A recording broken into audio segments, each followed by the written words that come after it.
Next year.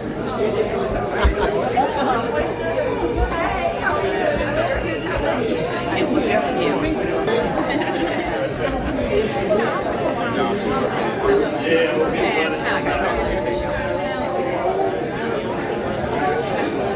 We put on.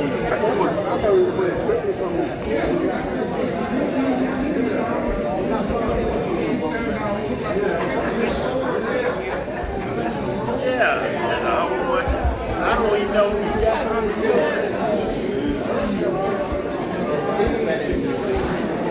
what year was it? I don't know the paper get that.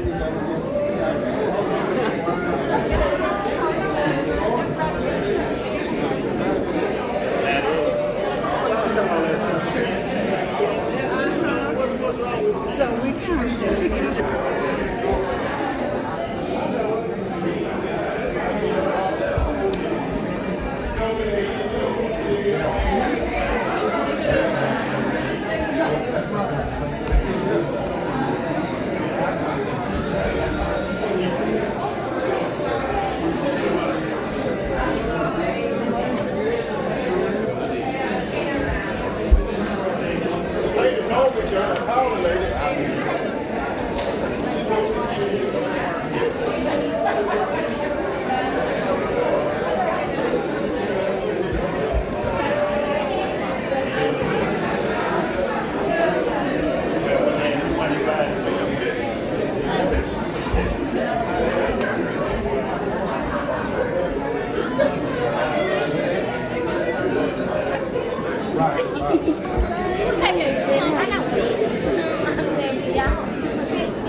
Excuse me, sweetheart.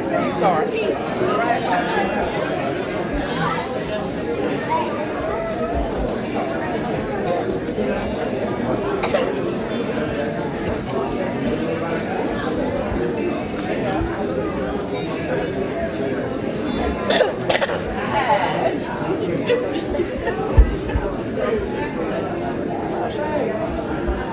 He's out like that. He's a nice guy. He like himself. I don't know what it is. We had a fight last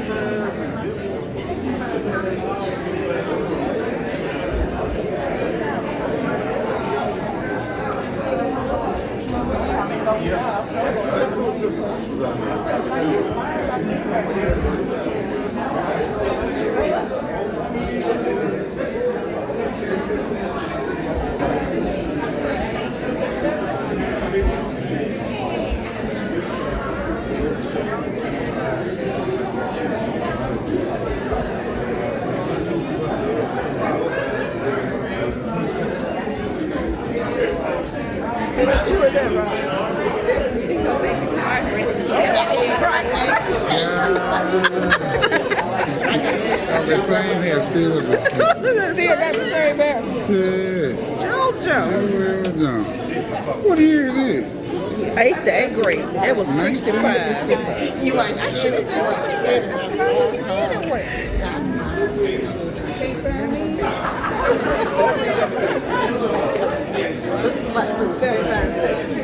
All right. Well, if we're going to cut the river, let's cut it, because we got to get started. All right, then let's stay up. All right, Robert Smith. Why don't you be up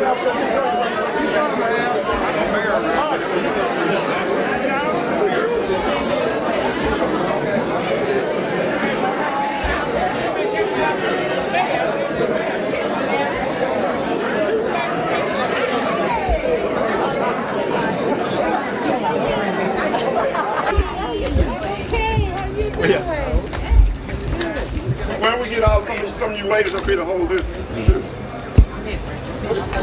Just get tired. Hold it. Let's get in the center. Hold on.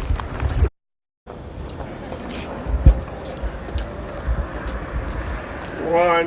Let us know when you're ready now. The first one's gonna be practice, right? Right.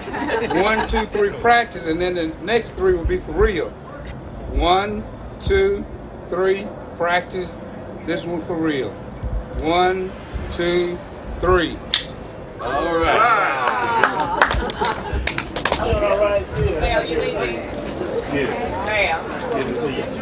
Y'all, we're going to start the program now. Ladies. See you again.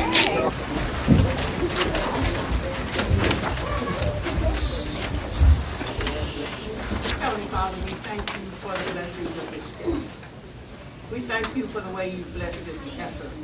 And we thank you for those who have come in support of it. We ask that you would bless every effort that this board seeks to put forth and continue to bless us and share or keep us in the perseverance that you have set for us.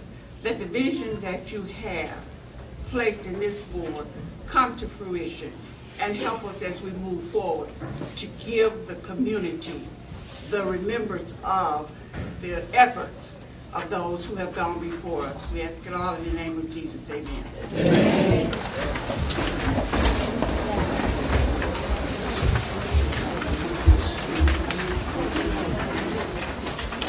Good afternoon to everyone. We can do it better than that. Good afternoon to everyone. That's more like it there.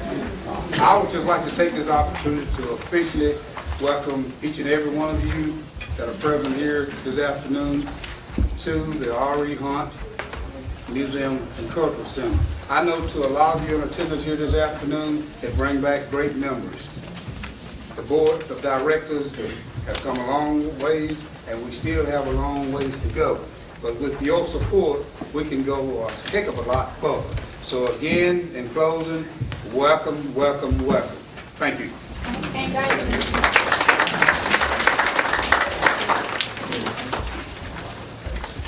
Good evening. Good evening. Our heritage is important.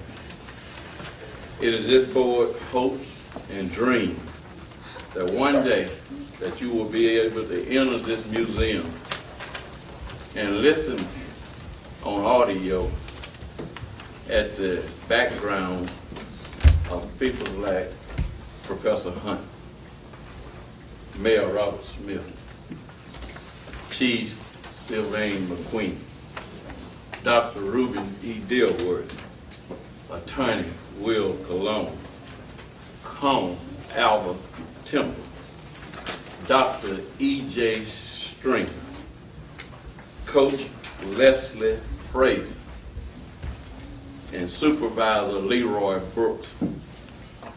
If our plans go as we have dreamed, and our vision is what we anticipated it to be, someday, Oprah, Tavis Smiley, major news network will come to this town to hear this story. And we're going to tell it, we're going to retell it, because Hunt was a great institution in the life of many, many young folks in this community.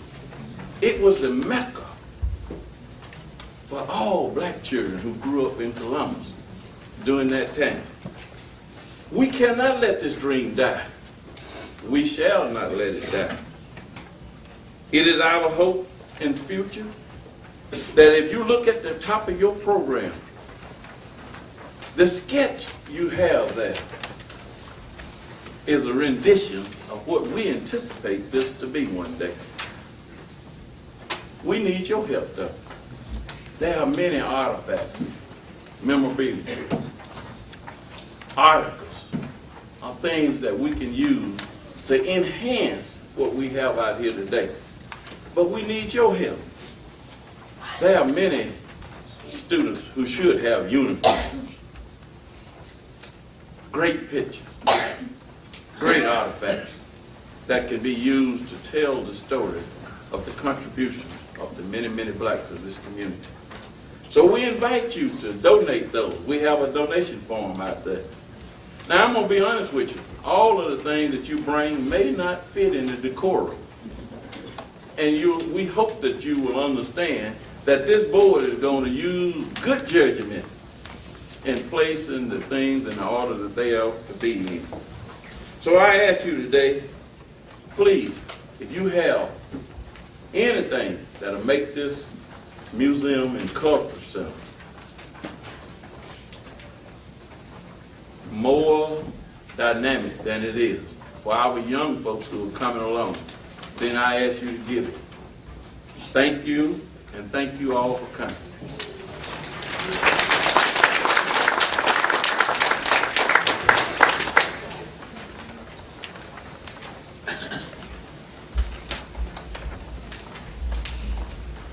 Hello, my name is Heather Relvin, and I teach theater at local Cook Fine Arts Magnet School.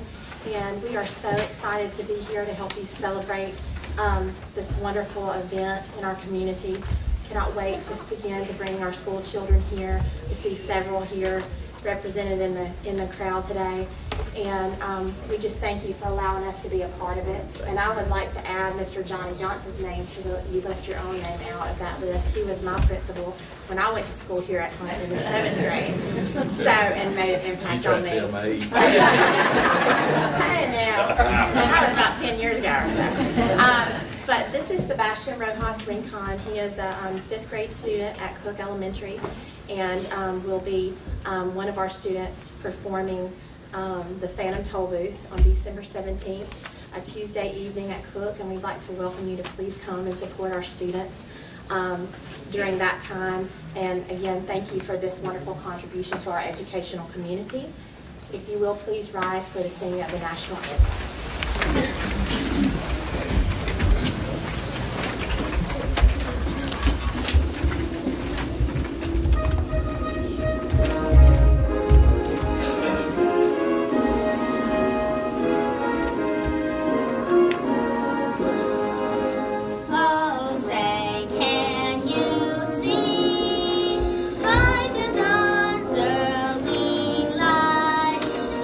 So proudly we hailed, and the twilight's last gleaming, whose broad stripes and bright stars through the perilous fight over ramparts we watch, were so grandly streaming, and the rockets red glare, the bombs bursting in air, gave proof there night that our flag was still there. Oh, say does that star-spangled banner yet wave for the land of the free and the home of the brave?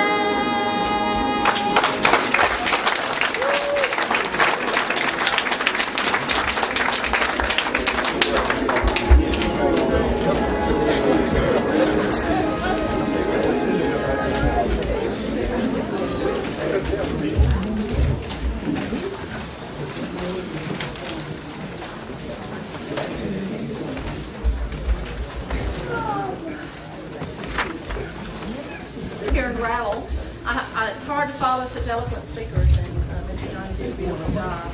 I'm Beverly Norrison with the Columbus Arts Council, and we are very, very proud to be just a small part of what is happening here tonight. The first time we came over here and saw the museum and talked with Mr. Johnny and the rest of the board, we were so excited because all I could see was great possibility here.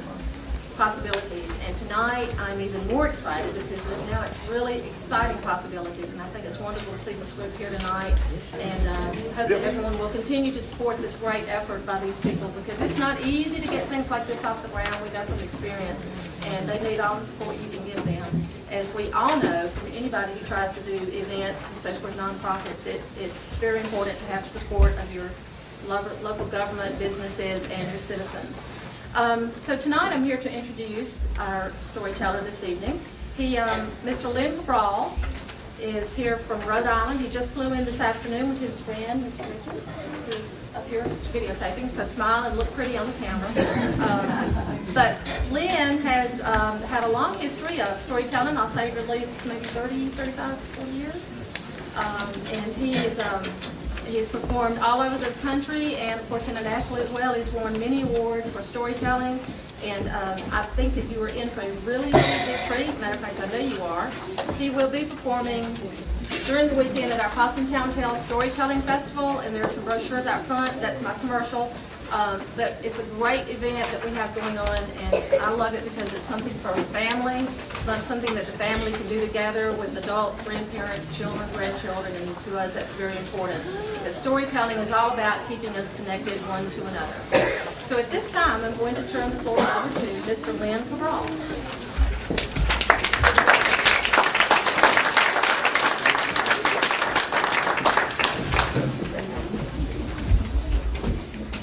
Hello. I'm glad to be here. What a wonderful thing you have going. Most respect to all of you. This is a real wonderful thing you have going.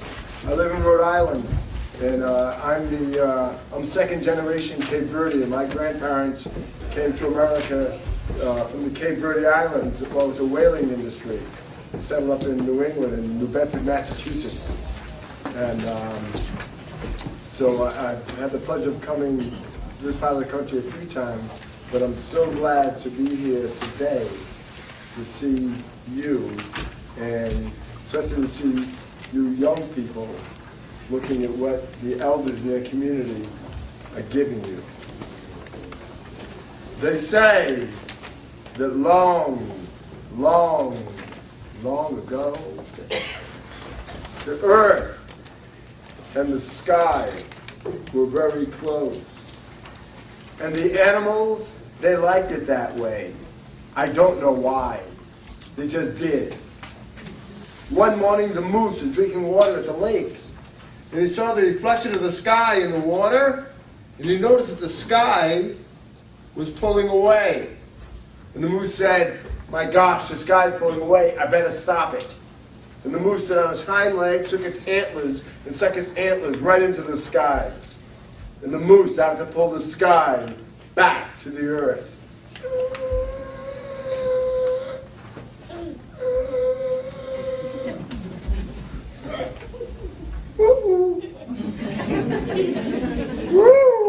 And the moose got lifted up into the sky. The moose said, "I better let go." And the moose withdrew its antlers, and the moose came tumbling down and landed on the ground with a thud. Thud. That woke up the bear. The bear said, "My gosh, the sky's pulling away. I better stop it." And the bear stood on his hind legs, took its claws, and the bear stuck its claws right into the sky. And the bear started to pull the sky back to the earth.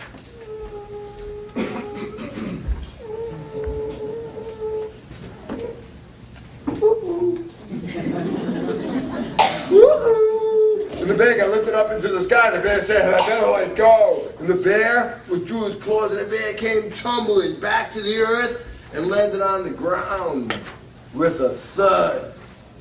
That woke up all the animals. They said, "My gosh, this guy's pulling away. What are we going to do? Come on, let's have a serious meeting." So they all started to walk toward the longhouse, have a serious meeting. And on their way to the longhouse, out from the bushes stepped Grandmother Spider. Grandmother Spider said, "Wait, I have a plan. I know what we can do." They looked at Grandmother Spider and said, "Listen, Grandmother, we know you have much wisdom. You know many things. But Grandmother, this is a bit out of your league. You see, the moose cannot pull the sky down, and neither could the bear. And they're both a lot stronger than you are. Not now, okay? But wait, I have a plan. I know we can. Not now, all right?" And they stepped over Grandmother Spider, and they walked into the longhouse. Well, Grandmother Spider, she's a little upset about that. You know, sometimes you feel when people don't listen to your ideas. That's how she felt. But she did not get discouraged. Oh no, Grandmother Spider, she got busy. Grandmother Spider, she walked out of that village. She walked up the side of a mountain. When she got to the very top of that mountain, Grandmother Spider started to spin a web. She spun and she wove, and she spun and she wove, and she spun and she wove, and she made a large ball of thread. She took one end of that thread and she tied it to a tree. And Grandmother Spider threw that ball of thread up into the air, and that ball of thread went up and up and up, and it started to unravel and unravel and unravel, and it fell short. But Grandmother Spider, she didn't get discouraged. She got that web back, and she spun and she wove and she spun and she wove, and she made a larger ball of thread. And once again, Grandmother Spider threw that ball of thread up into the air again, and once again, it went up and up and up, and it started to unravel and unravel and unravel, and once again, it fell short. 3 times, Grandmother Spider threw that web up. 3 times it fell short, but she did not get discouraged. She did not give up. Grandmother Spider, she spun and she wove and she spun and she wove and she spun and she made a great big ball of thread. And this time, keeping her eye on the sky, she threw that ball of thread with all her might. This time, she didn't throw it underhand. This time, she threw it over. And that ball of thread went up and up and up, and it started to unravel and unravel and unravel, and it reached the sky. Well, Grandmother Spider, she pulled that web real tight. And then she started to climb that web.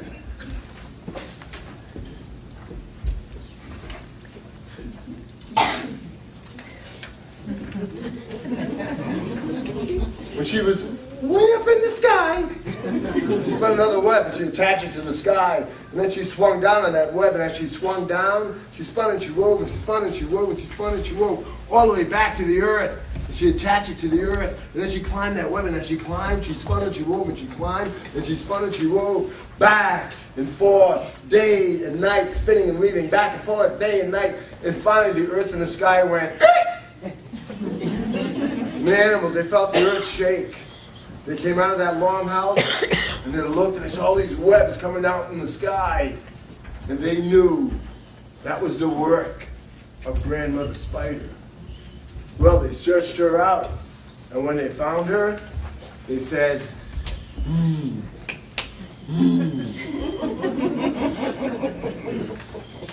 Hey, Grandmother, we're sorry. We did not listen to your advice earlier, Grandmother Spider. You should always remember, Grandmother, you have much wisdom, you know many things. But Grandmother, we're so glad you've done this wonderful thing. And Grandmother, because you've done this wonderful thing, you can live in our homes forever and ever.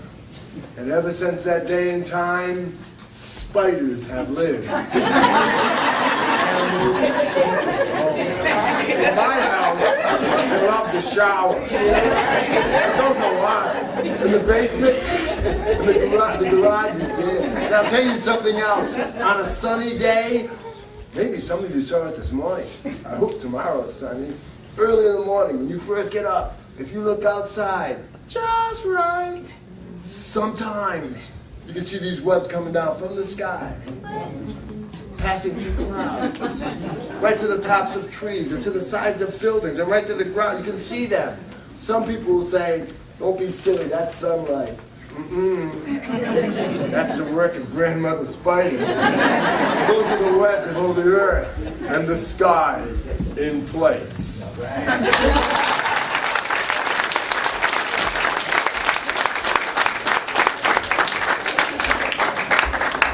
And you elders here in your community are the ones that are building those webs, those connections, so these young people can follow those webs.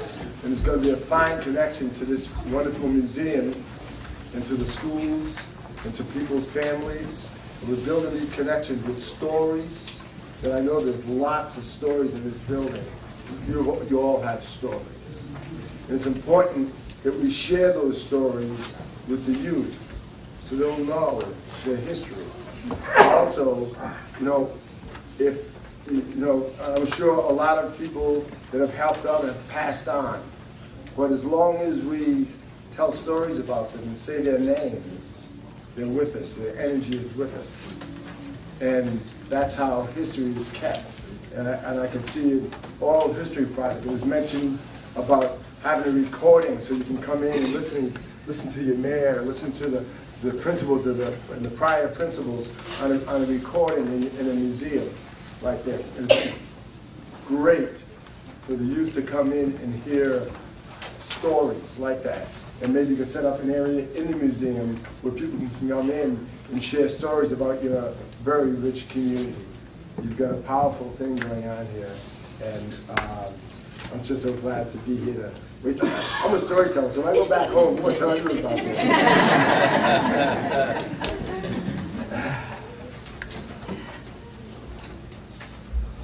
So there was this farmer. His name was Joseph.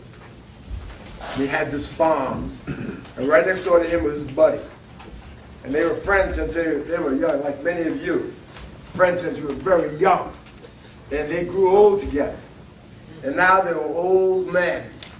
And all they had left in life were their farms and their friendships. And they had known each other since they were little boys. And they had never argued. Never argued. Just been friends all, never argued. And here they are, old men, and one day they argued. And I tell you what it was over. Joseph's neighbor, he found a calf in the woods there. He pulled a calf out the woods and claimed that calf for his own. Joseph said, hold on there, wait a minute. That calf has the same markings as my cow. I think that's my calf. I should take him. No, you won't. I found this calf and I'm going to keep him. But it has the same markings as my cow. I'll take him. No, you won't. Now, neither of those fellas needed a calf or a cow. But they argued. For the first time ever, they argued. And they argued so badly, they just stopped talking to one another. Just like that. Just stopped talking to one another. Just like that. And after about a week's time, a gray cloud had formed over Joseph's house. And he was having some breakfast there, and had some biscuits and some tea, and he was eating there, and there was a knock at the door. Well, Joseph, he wasn't expecting any company, but he was plenty lonesome, hoping for some company. He opened up that door, and there's a young fella there. He's a carpenter. He had some wooden carpentry tools. And he looked up at Joseph and said, hello, I'm a carpenter, and I'm looking for some work, and I'm wondering if you might have some work around this place I might do. Well, why don't you come on in and we'll talk about it. Joseph let that fella in, sat him down, gave him some tea and a biscuit.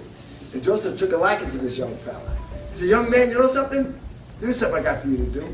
Look out this window here. See that farm across the way there? See that creek that separates our property? That creek was not there last week. That fella, just to spite me, got some heavy equipment and dug a trench from that pond, and he made that creek flow right between our property lines. Just to spite me. Young man, I want you to do me one better. I want you to build me a fence. A big high fence. So I don't have to see this place anymore. Can you do that? The young fellow said, well, I got the tools. If you got the material, I can do a job I'm sure you'd be happy with. Well, come on. He walked out of the old wood shed. He took out all his lumber and put it right next to the creek there. And Joseph said, you go ahead and start, young man. I'm going to go to town and get some more supplies. And Joseph got on a wagon and rode on into town. That young fella, he started measuring and cutting and measuring and cutting and measuring and cutting and measuring and cutting, measuring and cutting and hammering, just working out. Well, Joseph, he come back from town with a wagon load of supplies. Pulled up to the guy, looked across the field, couldn't believe his eyes. Couldn't believe it. He jumped off that wagon and went running across that field to give that young fella a piece of his mind. Because you see that young fella? He didn't build a fence. He built a bridge. And Joseph went running across that field to give that young fella a piece of his mind. When Joseph's neighbor came across that bridge and said, Joe, you're some kind of guy. I never would have thought of this. I'm so glad you want to be friends again. Yeah! I knew that Captain Joe's all along. I just want to be your friend too. And they sat down on the ground and they laughed and they talked like old times. Talking like old times, like some of you are doing out there in that lobby out there. Old times. And Joseph looked over and he saw that young fella. He was packing up tools, starting to walk away. Joseph said, hey, young man, hold on there. Where you going in such a hurry? I got plenty of work around this place for you to do. I got plenty of work for you to do. Young fella looked at Joseph. Joe, I like to stay, but I got to be moving on. You see, I've got more bridges to build.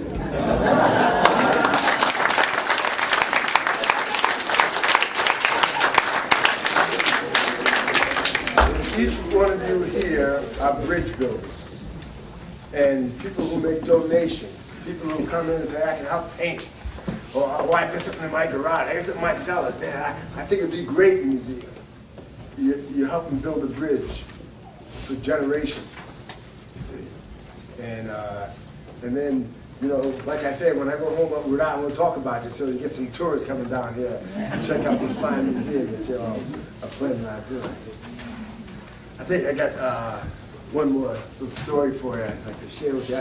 I tell stories in schools. I tell stories internationally. I do festivals, and I tell stories in prisons. And it's important. I feel it's important that I tell stories in prisons because a lot of those boys and girls and young men and young women who are in prison because they didn't have somebody tell them a story or read to them. And they got in trouble when they were young and they thought the story was over. But if they knew about storytelling, the stories always take a turn. The stories are long. It's only the first chapter in their life. And they can change up. So I go into these places and I go and I tell stories to them because you go in these places and first everybody's lifting weights and everybody's bulked up like this. You know, the inmates and the guards are all bulked up like this. You go in and I go in and one of the guards or the wardens will walk out. First they'll get all the inmates in, they'll sit them down, and then the guy will walk up front and say, "All right, we got a storyteller here." Go ahead. Great introduction. Nothing like that. So I get up there, right, and all these guys go, "Here's a story, here's a storyteller. Yeah, here's a story. Yeah, good. We're listening. Tell me a story." I say, yes, I am a storyteller, and I would suggest that you listen to my stories, because evidently you're all in this place because someone didn't believe your story. Then listen up then.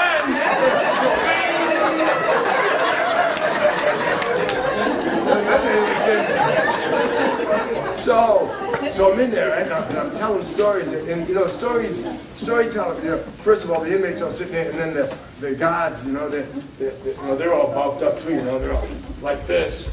But then the stories will hit you, and they'll go like this. Then they'll catch themselves and they'll go. And I like watching that happen. So I'm telling stories and about maybe 25, 30 minutes, and there's this one inmate, a big guy, he's staring at me hard, you know, staring at me. He's scratching his beard like this, he's going like this, he's scratching, he's going like this, I'm getting a little nervous, you know. And finally I finish up and he walks up to me and he says, "Hey man, I heard you before somewhere." I said, "Oh, probably in school." "No, I've been out of school a long time." I said, "Well, I've been telling stories a long time." He said, "No, it wasn't you." I said, "Maybe the public library. I work in a public library or something." "No, definitely not the library, man." He says, but your voice, and some of those stories, I know. Wait a minute. Do you have cassette tapes? I said, "Yeah, I do." I'm thinking maybe you heard me on the radio or something, you know. But yeah, I do. He goes, "Do you keep them in the trunk of your car?" I said, "Yeah." He goes, "That's it, I saw your car! I knew I do, you know! I knew I do! Good. It was just before Christmas." I said, "I know what it was." So I gave some away, I sold some, I knew it! So you never know where your stories go.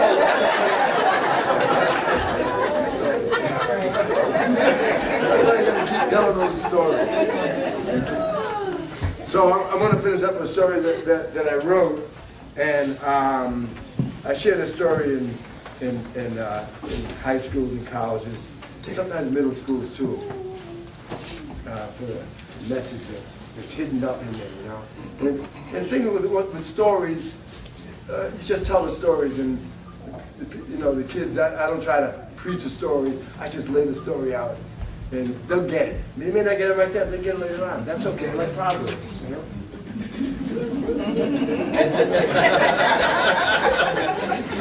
Yeah. I was talking about Proverbs. I was doing a workshop with a bunch of educators, and we were going around the room about Proverbs, things that your grandmother used to tell you, stuff like that. You know, Stitch in Time saves 9. My mom's favorite is apple doesn't fall far from the tree. She always says that if she sees somebody behaving well, a young person behaving well, she'll say, apple doesn't fall far from the tree. But and she sees a young person behaving badly, she'll also say, apple doesn't fall from the tree. So it goes both ways. Or she said, didn't pick that up from the ground. Hey, hey.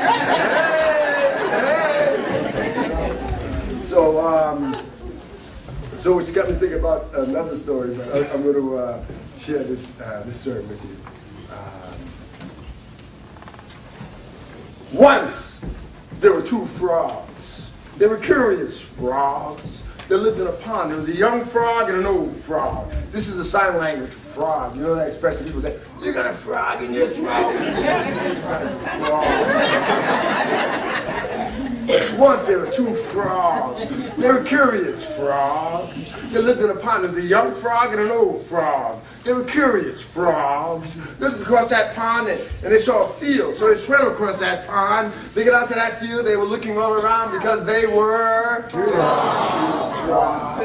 And they saw a farm. Well, they hopped over to that farm because they were curious frogs. And they hopped in that barn. They were looking all around because they were curious frogs. And they hopped up on a post and they looked and they saw a cow.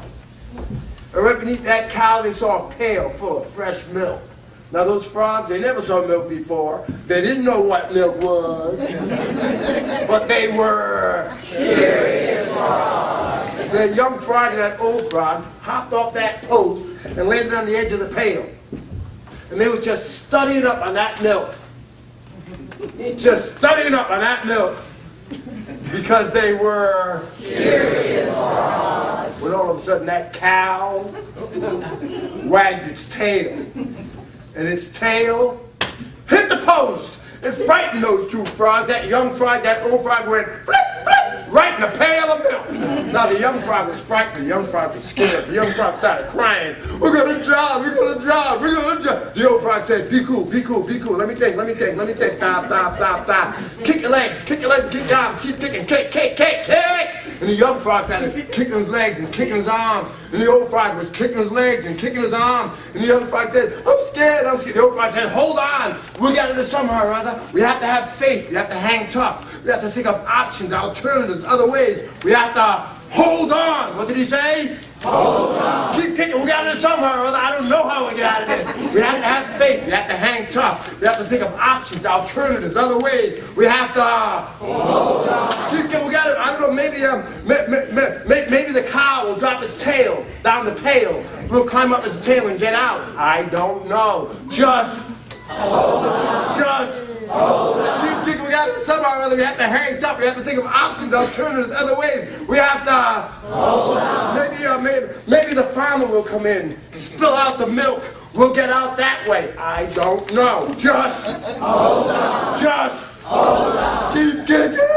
And the young frog was kicking, and the old frog was kicking, and finally the young frog, whoop, and the old frog, whoop. They were completely whoop, exhausted. Whoop. They couldn't kick any longer. Whoop. And they stopped. Whoop. But they didn't sink. You see, all that kicking and treading turned that milk into butter. It was still soft. It was just hot enough to get some leverage. And they sprang themselves out of that pail, landed on the ground. And that young frog and And that old frog went hip hop, hip hop, hip hop, hip hop, back across that field, back to that pond. And just like that old frog inspired that young frog to hang tough. Just like that old frog inspired that young frog to look at options and alternatives and other ways. Just like that old frog did that, you older brothers and you older sisters and we adults have to reach back, grab a hold of them youngins, and say, hold on. What you gonna say? Hold on.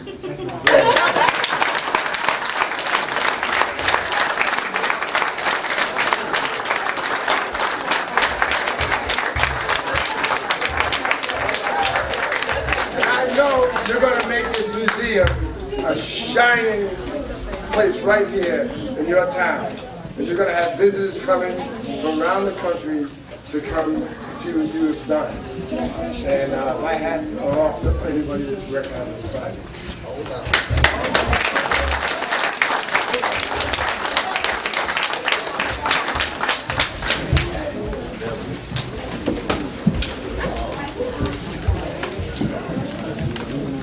We got a few more remarks. Let these kids have to be out by 5:30. We're gonna be another.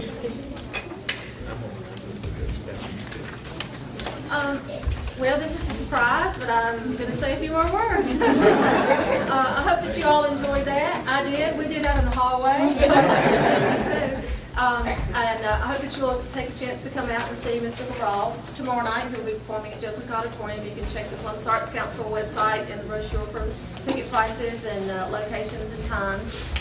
And like I said, the whole weekend we'll be having wonderful storytellers and things going on all weekend. You can bring your children and drop them off and go shopping Saturday morning. You can come and share the story with your children. You can take a storytelling workshop and, like I said, just come and sit and bask in the glory of storytelling. I just think it's a life-changing experience that I've been doing for 30 years. Yes, I am very old. But again, I am just so thrilled and excited for this opening tonight. Mr. Johnny has worked hard, and I know your board has too, and we look forward to working with you some more if you'll let us come back in the door. All right. Our best to all of you here. I was not lucky enough to go to Hunt School. As again, I'm very old. You know, the schools I went to are probably even not in existence anymore. I would love to have had Mr. Johnny for principal. Thank you all again for letting us come here tonight, and I hope that you enjoy Mr. Cabral, and thank you very much. And we will see you again soon.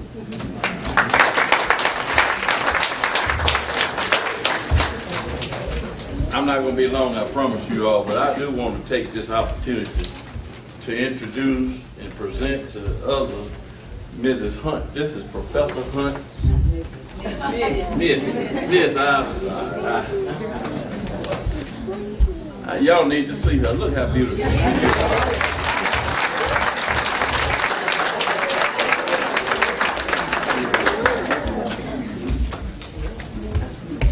Lady behind the man. We do take this opportunity to say thank you all for coming. And some of our folks have left now, but I do want to thank all those who have worked so hard to make this evening come to fruition. And then we do want to recognize just a few folks. We got, I see the mayor stepped out, but we got the mayor, we got the chief of police, we got 2 city councilmen out there, Brother Gene Taylor and Bill Gavin. We had Representative Esther Kay here just a moment ago. I think she's still out there. We got our own judge here.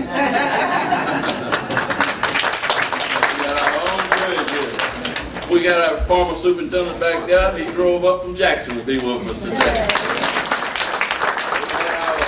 Our new superintendent, our superintendent here today, Dr. Liddell, she stepped out just a moment ago, and 3 or 4 board members. And we got Ms. Carpenter. And boy, I tell y'all what, she has really helped us. She has really helped us. Thank you, Ms. Carpenter. And listen, there's a many, I don't want to get into calling the name because I miss somebody. But thank you all for coming. Now, I do want to say 1 or 2 other things. We got these little brochures out front. It tells our mission. It's got our goals on here. It's got Professor Hunt on here. It's got lots of stuff in here. And it got a little place on here that ask for contributions. You know you can't build nothing without you got money. You, if the future is to come true, we're gonna need money. And this is gonna be for all of us and our children. So I ask you, we love the money that jingle, but we rather had a one that fold. Y'all have a great day.